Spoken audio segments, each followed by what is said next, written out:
खालापूर तालुक्यातील आरकतवाडी येथील रहिवासी कमल बाळू चौधरी यांचे निधन झाले होते। स्मशानभूमी नदीच्या पलीकडे पिरकतवाडी असल्यामुळे त्यांचे प्रेत नेत असताना सर्व आदिवासी बांधवांना जीवाशी खेळ करावा लागत आहे। नदीचा जोरदार प्रवाह असताना त्यांची अंत्ययात्रा या प्रवाहातूनच न्यायला लागली आहे। उंबरवाडी, पिरकतवाडी आणि आरतवाडी येथील आदिवासी समाजाने बरीच वर्षे झाली मागणी केली आहे की येथे येणे जाण्यासाठी मुलांच्या शाळेसाठी पुलाची गरज आहे। शाळा ही पलीकडे असल्यामुळे लहान मुलामुलींना सुद्धा याच प्रवाहातून शाळेत जावे लागत आहे। कोण आजारी असल्यावर नदीमुळे त्याला दवाखान्यात सुद्धा नसून तिथेच उपचार होत आहेत। आदिवासी समाजाचा वापर फक्त त्यांच्या मतांसाठी करत असून त्यांचा विकास शून्य आहे, असा आज आदिवासी समाजातील सुशिक्षित वर्ग बोलत आहे। महामुंबईसह आदित्य वाघ, खालापूर।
आदिवासी आहे।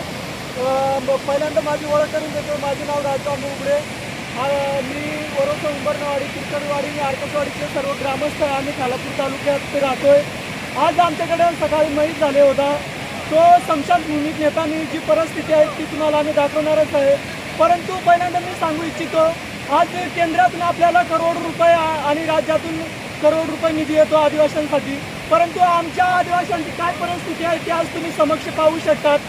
आमचे आदिवासी मंत्री विजित कुमार साहेब कुठे असतील, तुम्ही जागे व्हा आणि आमचे आदिवासी बांधव कसे जगतात त्याच्याकडे जरा लक्ष असू द्या तुमचे।